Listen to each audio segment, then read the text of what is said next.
Marina siempre fue una chica tímida, casi invisible ante los ojos del mundo.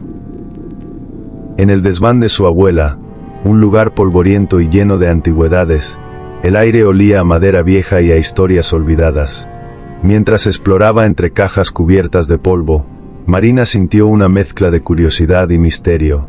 De repente, sus dedos rozaron un cofre de madera ornamentado, y dentro encontró un libro antiguo con tapas desgastadas, cubiertas de símbolos enigmáticos. Cada página parecía vibrar con un secreto oculto, y la curiosidad de Marina creció con cada instante. Marina tenía 17 años, y en el colegio se desvanecía entre la multitud. Su voz era suave, casi inaudible, y rara vez alguien se detenía a conversar con ella. A menudo se sentaba en los rincones más oscuros del aula, observando a sus compañeros con una mezcla de anhelo y melancolía. Sin embargo, en su hogar, la soledad se convertía en un torrente de emociones contenidas.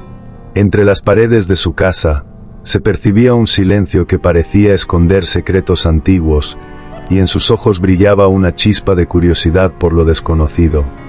Mientras Marina exploraba el desván, cada paso que daba levantaba una pequeña nube de polvo, danzando a la luz que se filtraba por las ventanas. Entre cajas de recuerdos y objetos olvidados, sus manos tropezaron con un cofre de madera tallada, adornado con intrincados relieves. Al abrirlo, un libro antiguo apareció ante ella, con tapas gastadas y símbolos que parecían cobrar vida bajo la tenue luz. Cada página que pasaba susurraba promesas de secretos antiguos y hechizos perdidos, envolviéndola en una atmósfera de misterio y anticipación. Esa noche, en la intimidad de su cuarto, Marina encendió una vela, su luz titilante arrojando sombras danzantes en las paredes. Con el libro antiguo abierto frente a ella, comenzó a leer en voz baja, recitando hechizos que prometían atraer lo que su corazón deseaba. La habitación se llenó de un aroma a cera derretida y a hierbas secas, y el silencio se rompía solo por el murmullo de su voz. Poco a poco, la atmósfera se tornó más densa, y una sensación de expectación llenó el ambiente. En cada página, descubría fórmulas antiguas y con cada gesto, el misterio se profundizaba, como si la propia casa guardara un eco de magia antigua. Al cabo de unos días, Marina comenzó a notar cambios sutiles a su alrededor. Diego, un chico de su clase, empezó a mirarla con una nueva atención, como si algo invisible lo atrajera hacia ella. Las conversaciones que antes eran escasas se volvieron más frecuentes, y en su mirada había una chispa de interés genuino. Marina, asombrada y un poco nerviosa, sintió como su mundo cambiaba lentamente. Cada encuentro se llenaba de una energía nueva, y aunque al principio todo parecía una simple coincidencia, Marina no podía evitar pensar que había algo más allá de lo tangible. Poco a poco, se dio cuenta de que el hechizo, en verdad, estaba funcionando. Pero con cada éxito, también llegaron sombras. Por las noches, Marina empezó a ser visitada por pesadillas inquietantes. Sombras que se deslizaban por las paredes y susurros que llenaban el aire con promesas y amenazas. En la quietud de la noche, escuchaba voces que le pedían más poder, como si el libro reclamara un precio por su magia. Marina comenzó a sentirse cada vez más distante, como si su propia esencia se desvaneciera en la oscuridad. La línea entre lo que deseaba y lo que temía se volvía cada vez más difusa, y el precio de sus hechizos se hacía más claro con cada noche que pasaba.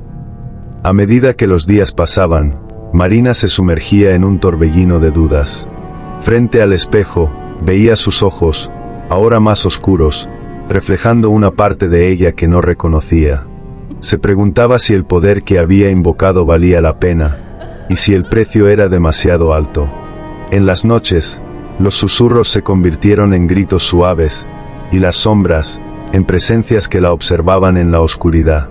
Cada decisión que tomaba la hacía cuestionar su propia moralidad, y el reflejo en el espejo parecía mostrar una versión más fría y distante de ella misma. La batalla interna entre el deseo y el temor se volvía cada vez más intensa. Esa noche, Marina decidió arriesgarlo todo. En su cuarto, trazó símbolos antiguos con precisión, encendió velas negras que arrojaban una luz temblorosa, y recitó las invocaciones más poderosas que el libro le había revelado. La atmósfera se cargó de una energía palpable, y un frío inexplicable llenó la habitación. En ese momento, Marina sintió que su deseo de ser vista, amada y temida tomaba forma, y la línea entre la realidad y lo sobrenatural se difuminaba. A medida que las palabras salían de sus labios, un poder oscuro se desató, y todo a su alrededor parecía responder a su voluntad. A la mañana siguiente, el mundo de Marina había cambiado por completo. Diego la buscaba con una mezcla de admiración y un leve temor, y otros compañeros la miraban con curiosidad o recelo. Marina sentía como las miradas se posaban sobre ella con una intensidad desconocida. Pero, en su interior, había un vacío que no se llenaba con la atención que recibía. La magia que había invocado había dejado una marca en su alma, y cada interacción se sentía distante, como si una parte de ella se hubiera perdido en el proceso. Aunque había obtenido lo que deseaba, el precio de su deseo era más alto de lo que imaginaba, y la sensación de soledad y pérdida la acompañaba en silencio. A la mañana siguiente, el mundo de Marina había cambiado de manera irrevocable. Diego la buscaba con una mezcla de admiración y cierta reserva, y otros la miraban con una curiosidad que rozaba lo inexplicable. Pero, en lo profundo, Marina sentía un vacío que no se llenaba con la atención recibida. La magia había dejado su huella, y la línea entre lo real y lo sobrenatural se desdibujaba. A pesar de haber conseguido lo que deseaba, quedó una pregunta en el aire: ¿hasta dónde llegarían sus límites y qué otras sombras se ocultaban en el camino? Gracias por escuchar esta historia. Si te gustó, suscríbete para más relatos de terror. ¿Te atreverías a invocar algo oculto? Déjalo en los comentarios.